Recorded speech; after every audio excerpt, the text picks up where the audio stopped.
Agriculture is just one component of that. We are at war with China.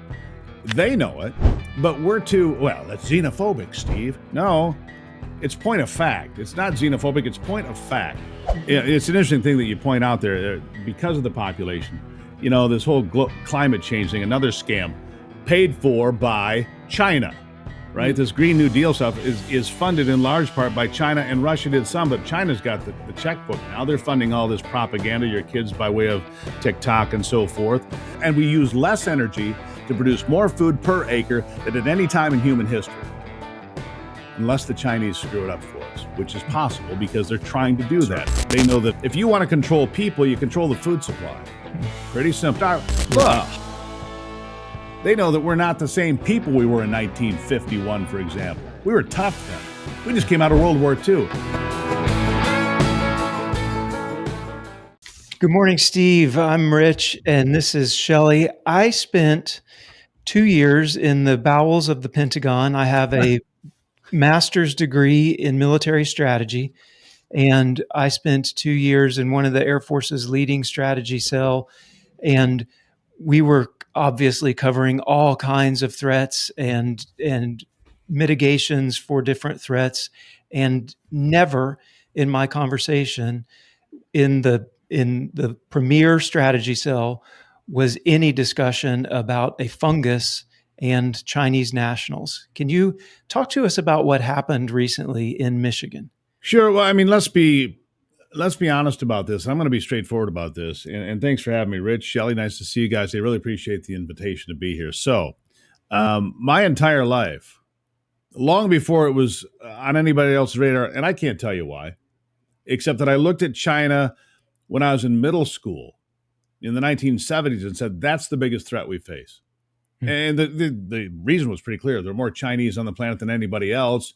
And human nature being what it is, power, control, money, it all leads back to the same thing, which is trying to control other people and other groups of people. So I've always felt that the Chinese were the most dangerous element on the planet. And because they were a communist nation, that hasn't changed. You've got about 60 to 100 million Communist Party members, which really is remarkable. It's only about 6 to 10% of their entire population, depending on who does the numbers, but they reach everywhere. Their Silk Road Initiative reaches everywhere. So just recently, you asked me about this, so I'll lay the backstory for this particular concern, and it's a major concern. If you want to control people, you control the food supply. Pretty simple. Yep. Hungry people are angry people, but they're also fairly compliant. You've seen this a million times on television where they roll up after an earthquake, or they roll up in, pick your country, be it Haiti or somewhere in Africa, and they roll up with a food truck and all the people converge on the food truck. You see this pretty regularly. So here recently, two things have happened. One, 3 different Chinese nationals, which means citizens, were arrested trying to come into the United States with biological agents, one of those being a fungus that is present in America already in corn and wheat and elsewhere. But if it were changed just a little bit, the fungicides we have wouldn't control it. And the farmers that I spoke to about this specifically said, if a fungus of this nature were able to become more virulent, more powerful, it could wipe out half of the United States grain production, half. And now think about that. It's pretty remarkable. And this comes after, and these are all University of Michigan students.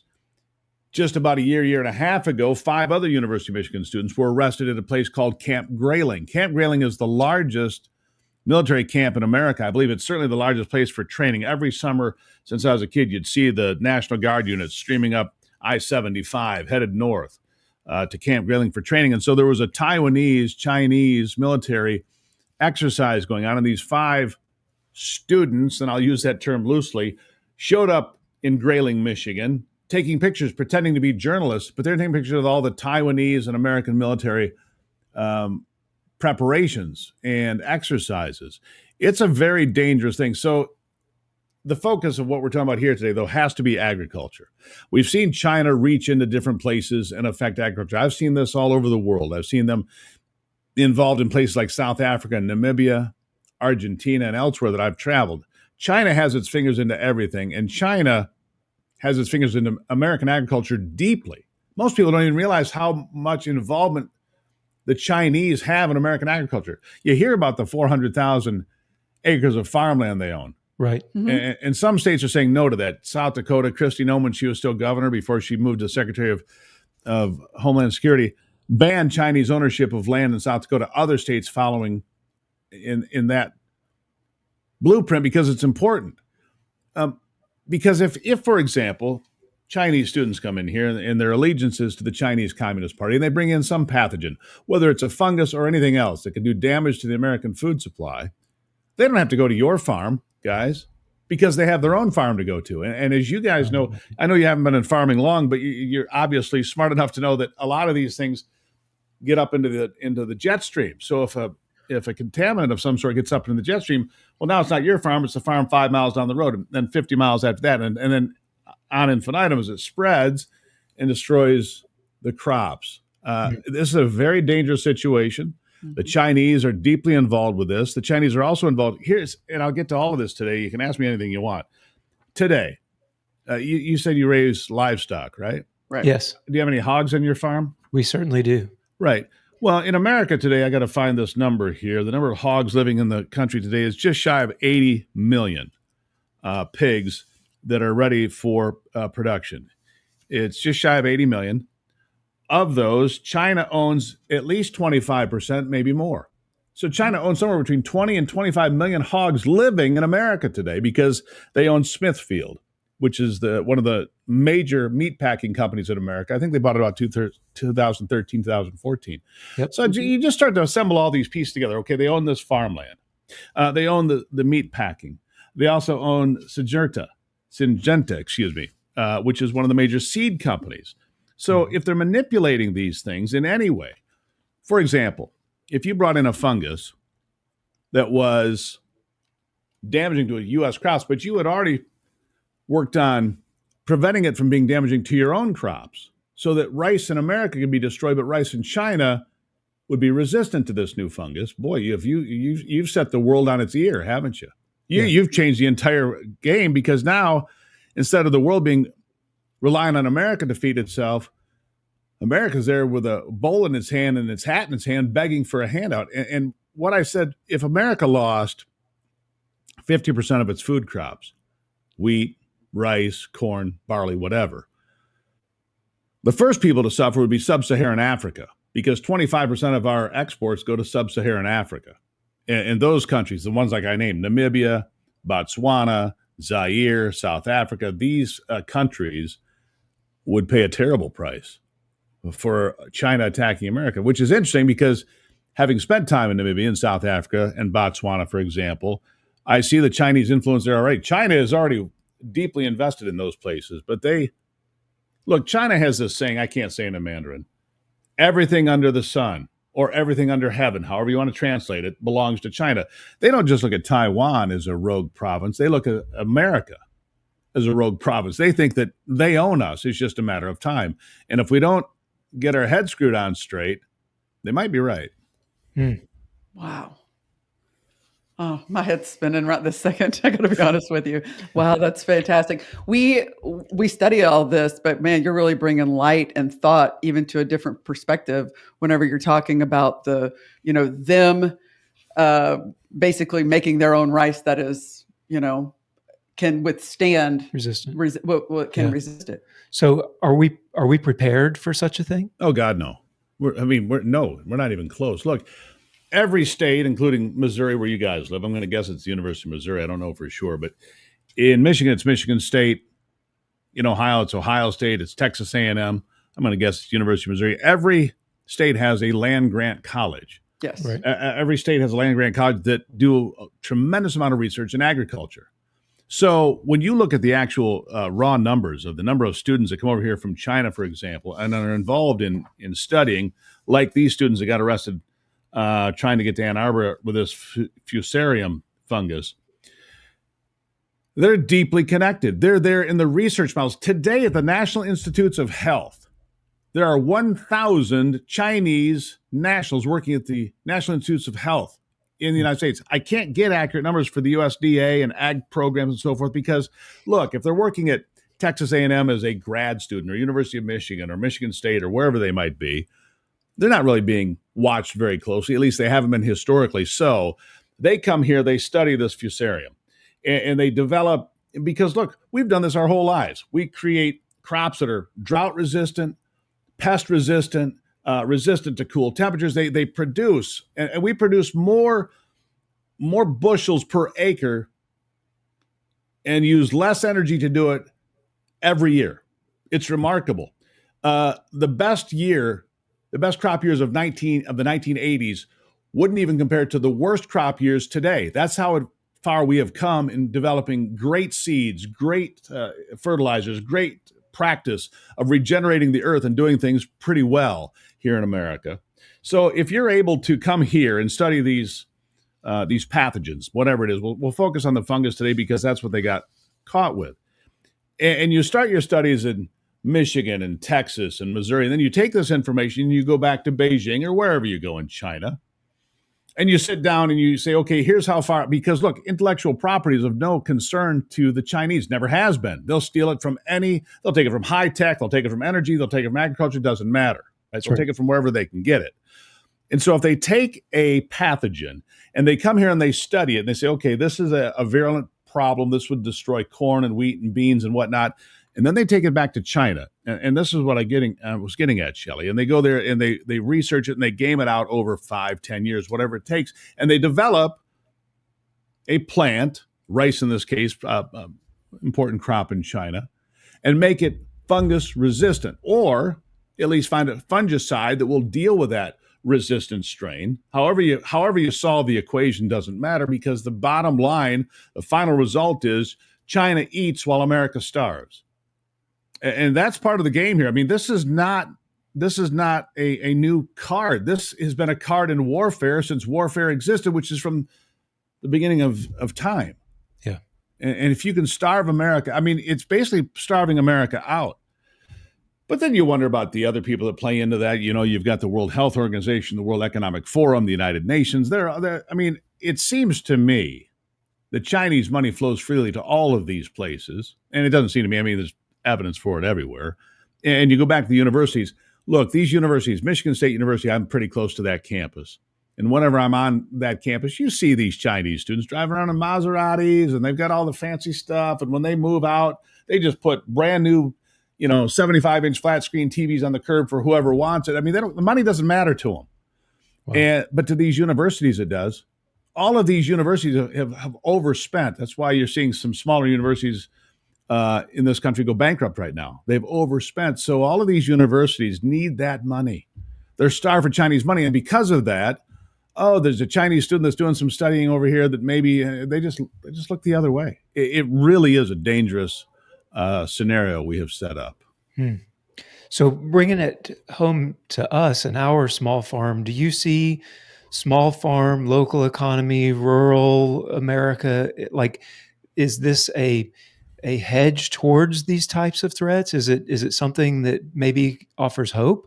Well, victory gardens, I believe, is what they were called in World War II. Exactly. Big believer here.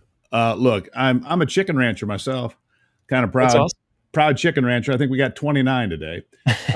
Raccoons get one here and there, and the coyotes can be hell on them if we let them free range a little bit. And of course, you've got red-tailed hawks and Harris hawks and other birds of prey. Owls will do damage to you if they can. You know all that. But yes, I do think it's a hedge against all that. I think that being able to, and look, more people need to be able to do this. We saw a surge in this during COVID. Right. We saw a surge in hunting licenses and so forth. And I'm a big proponent of hunting. Free range, organic red meat. I believe in it. I'm in Michigan. We're loaded with deer. But most people couldn't clean a deer if you gave them a knife, a pamphlet, and an explanation how to do it in 2 weeks.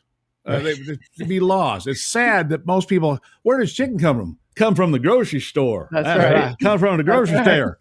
Really? Where's chicken come from? Come from McDonald's. Comes from that restaurant down there called McDonald's. No, kids. Most people couldn't clean a chicken, clean a rabbit, clean a deer. But they can figure out how to watch TikTok videos. They can sit here and watch, Instagram and all that garbage. And look, people need to be more self-sufficient. I think what you're doing is genius. I'm not a prepper per se, but am I prepared? Sure. I mean, do we have the tools of the trade? Sure. Can I go out and hunt deer? Yeah, probably for the next 5,000 years. I got enough ammunition to probably last me 5,000 hunting seasons, if that's really what it took. And I've got the tools of the trade, and my kids know how to hunt. My kids know how to clean game if needed. Look, I'll eat a turtle before I eat the crickets they're trying to sell me out of Illinois. All right. That just, For sure. Absolutely. And that's absolutely our talking point. We're not preppers, but we are prepared. And for us, exactly. Our preparation is in the food storage that's happening with those live animals out there walking around that are grazing. That's right. We're trying from a preparedness perspective. A freezer is not the best option, but an animal walking around that's living off of grass is an amazing option. Well, here's something else. How many people? I mean, I got maybe 100 pounds of salt, right? Yeah. Not because, and I like salt, but I don't like it that much. The reason I have the salt, and 100 pounds of salt, you just put in a corner and, someplace, make sure it's in a dry container, nothing to it. But that's if you have to take one of those animals and you don't have refrigeration, which is a great point, how do you do it? Do you think anybody can preserve meat if they had to? I can. I got a pretty good idea how to do it. I might be a little bit of trial and error. I'm not a prepper, but we are prepared. And that's really important because I think if you cut the electricity to most of America, 90% of America would suffer and curl up in a ball within, 24 to 48 hours. You took away their ATM, their smartphone, their car doesn't work because you had a magnetic pulse from China, whatever it might be, right? Right. Most of these people curl up and be all done. You, Captain, I don't know what your actual rank is. I called you Captain because you flew. Colonel. Sorry about that. Colonel. I don't want to give you a demotion, Colonel. and the fact of the matter is, your training allows you to do things that many people cannot. So in my life, I've got some old basic pieces of equipment like basic diesel engines that run things because they're not going to get messed up with the chips and so forth. So when I talk about raising chickens and having machinery that will work, yes, that's something that we look to. One of the things that grows really well in Michigan is potatoes. Easy to grow, easy to do. Leave them in the ground, plant the next round. Brussels sprouts grow really easily, and they grow all the way into December. Funny thing, the way the leaves come up around them, you can get fresh Brussels sprouts even after a couple of good frosts because the way the leaves wrap around, people don't know these things. Because nobody knows anything about farming to speak of much anymore. So what you're doing should be an educational jumping off point for people to say, look, if China does poison the crops, what's your plan? If the grocery store wasn't there, what's your plan? If the electricity wasn't there and your freezer was going to go bad, what's your plan? And most people have never even thought about that. Most people have never even conceived of that. And all of that's entirely possible. Go ahead. It seems like, in the year or year and a half, whatever, the pandemic was a big deal. People were thinking about these types of things, but what we've seen is that interest, taken even a homesteading channel on YouTube, the interest was like spiked way high, and there were millions of views on every video that they put out. And now the interest has just like waned to where it's very, very low. So it's quite complacent again. What a short memory from there's no food on my grocery store shelves. I'm freaked out. I need to grow a chicken. To where we are today. How do I make sourdough bread? Yeah. So I don't know what you have for a water source. I'm in Michigan. Water is not my concern as a general rule in Michigan. We've got lots of it. We got 20% of the world's fresh water where I live. But that's something else people don't think about. And what you guys were just talking about reminded me of going to Costco right after the pandemic started and seeing these guys push around these carts that have to weigh hundreds of pounds because they got them stacked with bottles of water. You really haven't thought ahead to see what your water supply is going to be? Really? Are you that unprepared? Oh, you've got piles of toilet paper. Really? You never thought to get a 24-pack just to set on the shelf for future reference in case something got a little dicey? That didn't even cross your mind until this very moment, and you're hoarding toilet paper and water? I mean, come on, people. Think a little bit. But the problem is most people think, well, if something bad happens, I'll just go on Chat GPT and I'll figure out what to do. Really? Is that your plan? Because if you have no electricity and the cell service goes out, guess what, guys? Chat GPT doesn't work here anymore. I think that the real problem is they really honestly don't believe anything like that can happen here. Oh, that can't happen in America. Not here, because our government and our defense and all of our things and all the tricks up the government's sleeve is going to protect us and make sure that nothing like this ever happens. Yeah. I wonder what the people of Western North Carolina would tell you about that today. Yeah. I wonder what the people of Lahaina would tell you about that today. Right. From Hawaii to North Carolina. Look, the government's not there for you. You need to be there for you. You need to think about, and I'm just talking about some basic stuff. I mean, I don't really take any prescription medications. I feel pretty good. I'm just a couple of months away from being 60. I don't take any prescription medications, nothing.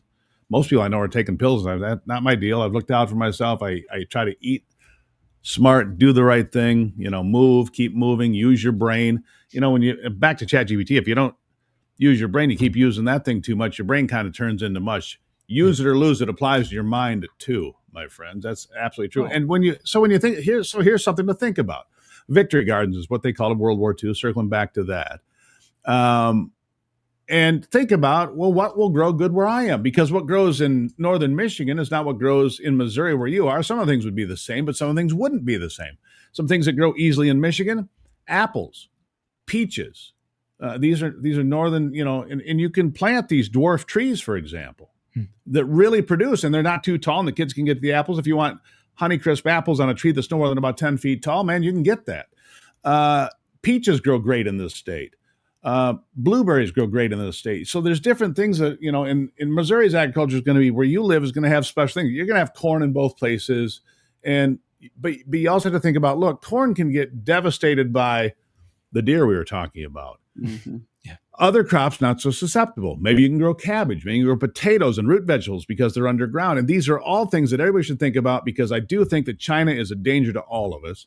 But they're not going to spend the time, I don't think, to figure out what will destroy carrots or potatoes, because it's their main line is going to be at those food crops. It's going to be corn. It's going to be wheat. It's going to be rice. It's going to be those mainstays that America produces in tremendous volume, right? So if you can knock that down, you can knock America down. And again, I think that being proactive and thinking about it, and if you don't have a piece of ground, well, you can find some somewhere.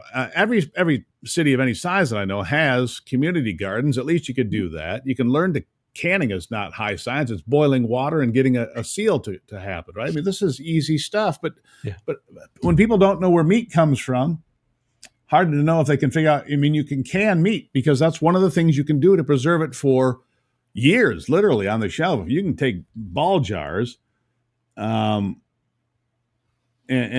from Muncie, Indiana, used to be anyhow, and you can create all this food supply.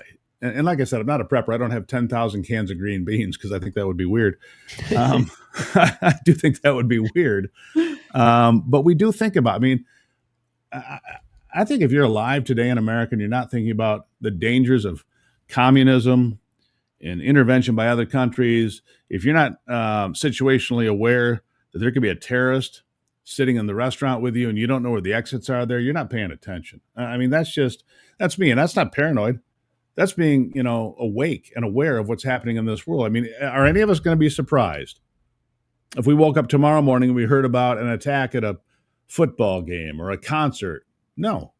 Would any of us be surprised we woke up and saw that Taiwan had been attacked? No. Or that Russia had launched a missile at, someplace, other than Ukraine? No. I've gotten to where whenever I look at the news, if I open my news app, my first thought, the reason I open it is, well, I wonder what's happened today. And it's never a good thing. It's never a good thing. What I wonder what's happened today. Probably something. And if there's some, nothing news, I go, well, I guess nothing happened today, overnight in some part of the world. Wow. Yeah, my show is on the air Monday through Friday. I'm on the air twice a day, every day, by the way, for folks paying attention. My first show is from 6 to 9 Eastern time, and that first hour is on Real America's Voice, but all of it's on streaming. It's on X, it's on YouTube, it's on Facebook, whatever.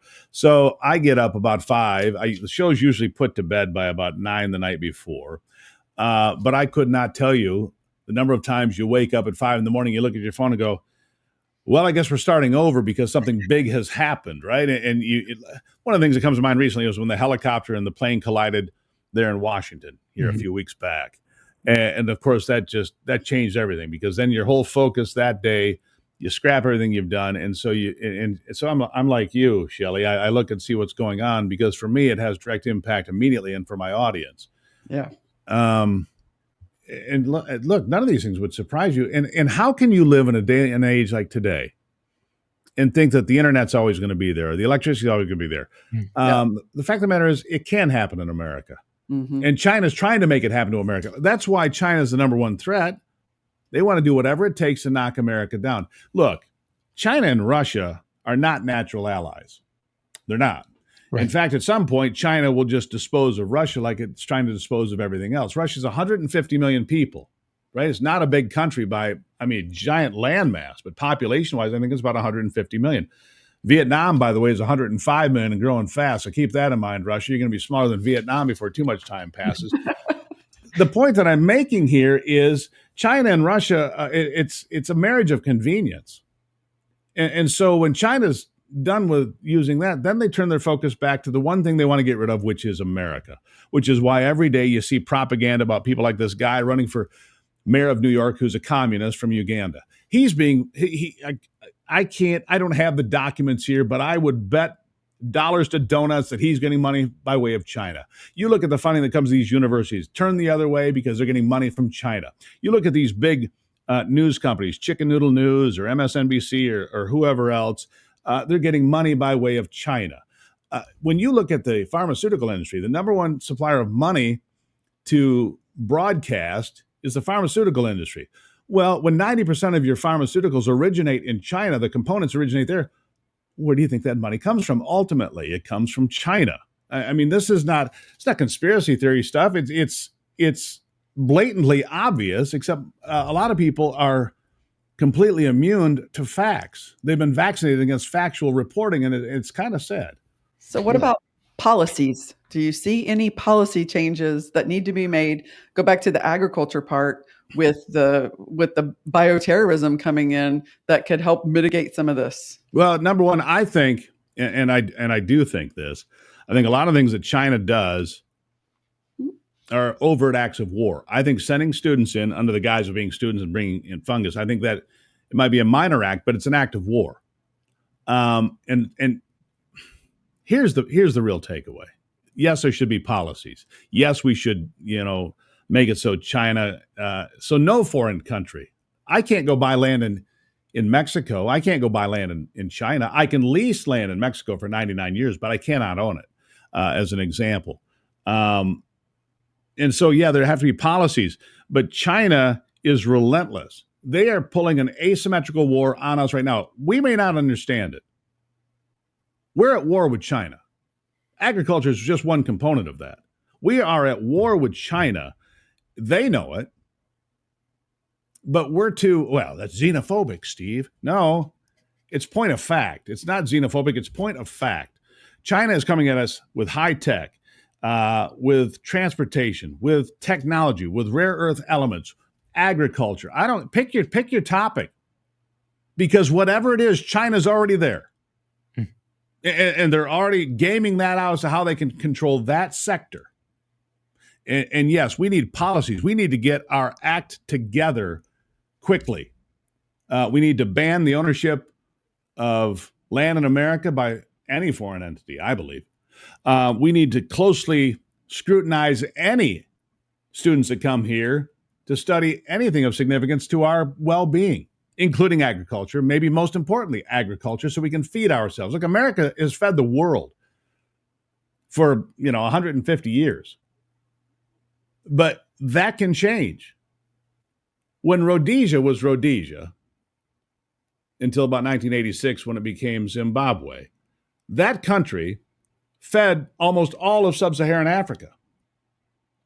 After there was, and I'm not going to debate the political point of it, but after apartheid was thrown out, the point that I'm making here is when there was a big shift there, suddenly they fed nobody, and they had a famine.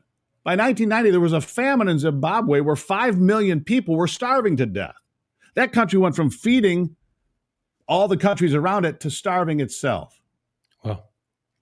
These are important things to look at in history and understand. We have been blessed with the greatest piece of real estate in the world. We have natural resources better than anybody. We have timber, water, we have gold, oil, natural gas, and we have farmland, lots of it, and really good farmland for all sorts of different things. If you want to graze cattle, do that. If you want to raise corn, do that. You want to grow apples in Washington, blueberries in Michigan, and cherries, in Maine, you can do all of these great things. And that's why we have to protect it. And yes, Shelley, we should have change of laws. We should take quite seriously the threat of what China's doing everywhere, especially in agriculture, because one day, if we don't, we're going to wake up and we're going to read. You're going to wake up to that headline, Shelley, that you don't want to see, that is, hey, there's a blight that's destroying the corn crop in Illinois, and all of a sudden it's in Iowa, and all of a sudden it's in Missouri, and all of a sudden it's coming across Ohio, or whatever it is. We need to be more proactive. We can't have Chinese nationals in our military. You can't, and how many of those have you seen so far? We can't have them in our government agencies. You just can't. This idea that, and not just China, but they're the number one there, but all of these people come from all these countries all over the world and come here and get themselves injected into these places where they just absolutely should not be. There should be policies, but will it be enough? No, we need to be vigilant, situationally aware, and willing to believe that there are threats around us every day, because there are. And I'm not being paranoid. I don't walk down the street, chewing my fingernails because I'm scared. No. But I look around, for God's sake. When I walk into a restaurant, do I scan the room? Of course. I bet you do too, Colonel. I bet you look around the room and say, who's here? What's going on? Absolutely. Yep. Oh, yeah. Where's the door? Where's the exit? Yeah, absolutely. Yeah. So we recently in a podcast talked about beef, and I know we've focused on China, but 40% of the nation's beef is controlled by Brazilian companies. Do you take the comments we've been having on China, and do you think that the threat is other places as well, or is it simply China? No. I agree with you. Well, okay, where does Brazil stop and China begin? That'd be my first question, because there's a lot of crossover there too, as you know. Yep. Here's the other thing. I'm going to just type this in while we do this. And the reason being is I know that I just read we have fewer beef cattle today than in decades on the hoof in America. 1953. Since I think 51, that's right. We're the lowest herd. The national herd is lower than it has been since 1951. Right, there you go. So that was a stat from last year, and then this year it's even lower. So right. So, and why is that? I don't even know what the reason for that is. Let's see here. Inventory, 86 million head, an 8% decrease from 2019, and the smallest herd size since 1951 now. Yep. In the population of America in 1951, I'm going to say was probably 180 million. What do you think? Want to check my math? Definitely less than 340. Yeah. Well, I know that. 180. Let me see. I'm just going to check my math here, see how good I am. Always, everything's a competition with me. I don't know. I was high. It was 153 million. Wow. Oh, wow. So, okay. There you go. We'll call it 154 because it's right close to 154. Oh. Point being is 82 million cows then, 82 million cows now or whatever. And the population of the country was less than half of what it is today. Yeah. Yeah, it's an interesting thing that you point out there because of the population. This whole climate change thing, another scam paid for by China, right? Mm-hmm. This Green New Deal stuff is funded in large part by China, and Russia did some, but China's got the checkbook now. They're funding all this propaganda, your kids by way of TikTok and so forth. That's part of the game here, is to convince people that you can't have cows, you can't have this, you can't have that. It's terrible. I've seen Tedros out there at the United Nations just last week saying agriculture contributes to 35% of climate change. We must restructure agriculture. How about no? How about no chance? How about leave the farmers alone? How about you let the farmers continue to feed the world? Because how many times since 1970, I'll ask you both this. You can go back and pull these bites. Have people come out, There will be a famine before 1980. Millions will die. We can never feed ourselves. It's impossible. We're going to start. Fact of the matter is, back to my example, the best crop years of the 1980s from about 1980 to 1985, the very best years, optimum weather, no drought, perfect rainfall. Those yields are less than years now that have drought and problems and issues because we have developed agriculture and we use less energy to produce more food per acre than at any time in human history. Unless the Chinese screw it up for us, which is possible because they're trying to do that. They know that if you start, look, they know that we're not the same people we were in 1951, for example. We were tough then. We just came out of World War II. The average education of a World War II veteran, 8th grade. Mm-hmm. We were tougher, but that 8th grade education, by the way, probably had a lot more value than a full 12-year education now because they taught people things then. Reading, writing, arithmetic, not pronouns and BS, all right? So we were tougher then. Right. And smarter then and more resilient. Now we're soft, man. Well, just go walk through town. I mean, you see this. These people are so big they can't see their own feet. And they're young. Diabetes and all these other problems. This is not necessary. That's a whole nother conversation. But yeah, we like that conversation too. Yeah, but there's no excuse for it. It's sad. I mean, you see 10-year-old kids that are 100 pounds overweight. Yeah. I mean, my God, they're set up for disaster. Their whole life is it's gonna suck. It is because they're gonna have disease and diabetes, and they're not gonna live very long. Not your problem, as I can see. Anyhow, we're kind of like you. We try to take care of ourselves. Yeah. I mean, I could lose 20 pounds. I get that. Yeah. But it's not because I'm down eating, right. garbage. It's because my wife's a terrific cook. God bless her. That's awesome. She really is. Ivy's the best. I got to give a shout out to Ivy. She's the best. I'm not kidding you. Oh, good. Yeah.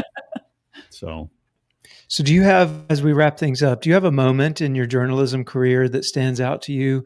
It could be, regarding agriculture or otherwise. I know as we were getting ready to record this, you mentioned that you've sat down with President Trump. Is that your highlight? Like what's a high moment for you? I'll give you 3 that come to mind when you say awesome. that. The first, I was working for NBC News at the affiliate in Columbus, Ohio, that was what they called an O&O, owned and operated by the mothership. So my checks came from 30 Rock. So I was an NBC employee directly, but it was still a local affiliate, Columbus, Ohio, which is a big city, by the way. I arrived there late in 1997, and in 1998, I had become the investigative reporter there. The point being is, if I showed up on your doorstep, you were about to have a bad day because we did our homework extensively. I had 2 full-time producers. We did really good work back then. Joel and Elena were the 2 producers I had. They were fabulous. I mean, they were just dig and dig and dig. And then they'd bring me in because I did other news stuff as well during the day. But, we do this investigative stuff. And that was all great. But I got the assignment to go cover John Glenn in 1998. STS 95 was the mission. So I got the opportunity to go to the Houston Space Center. I got the opportunity to sit down with John Glenn, a Democrat that I like, by the way. It's important. Well, it's important because that John Glenn was not a Democrat like today. Just that's an aside. But I sat down with him, and then I got to go to the launch and watch it from the front row. And I know you're a fighter pilot there, Colonel, but when they light that bottle rocket and you're a mile and a half away and I'm on the risers, and the Earth moves. I mean, I'm 1.5 miles from the actual launch pad on the media risers, and the Earth moves. So that's one high. I thought it was fabulous. In fact, I got tears in my eyes that day. I've had it happen a couple times in my career, but I got tears in my eyes from pride about how glorious it is to be an American because we do great things. And that's what I thought. It was funny. Gail Hogan was her name. She was the anchor that was on the desk when they came to me right after the launch. And she goes, "Steve, you look a little choked up." Well, thank you for pointing that out. Thank you for pointing that out to everybody so that we don't get away with that. Anyhow, it's true. And I'm not ashamed of it. I'm not embarrassed. I'm so proud to be an American that day. God, it felt good. That's awesome. I had the opportunity. I hosted a group of Korean War aces when I was stationed in South Korea, and I had the opportunity to meet Buzz Aldrin. and I went and picked him up from the airport, and like it was a great time. So I certainly understand what a really cool guy. Yeah, so that was a great moment. I had the opportunity to do a special report on the USS Michigan, which is they used to call them Trident class nuclear submarines. Now it's an Ohio class nuclear submarine. In fact, the USS Georgia, one of the ships in that same group of ships, was the one sending the cruise missiles to Iran with a little hello on it here just recently. So being on that big ship was a very interesting place I've had the opportunity to be a lot of really interesting places. You mentioned the Oval Office. Yeah, that's been 5 years now. But I just got my hard pass to the White House. I just had a couple of sessions with Donald Trump where, I was in the group and he came to me several times for questions, which worked out great. And I'll be having more of that because now that I'm in the rotation, I have a 13-year-old son. Otherwise, I'd be in Washington more because I like being where the action is. And, and back to my hunting career, I took a giant Boone and Crockett moose in Alaska that was great. But my wife and I went to Alaska on our honeymoon on a moose hunt, and she killed a giant 66-inch wide moose, which was all on camera for television.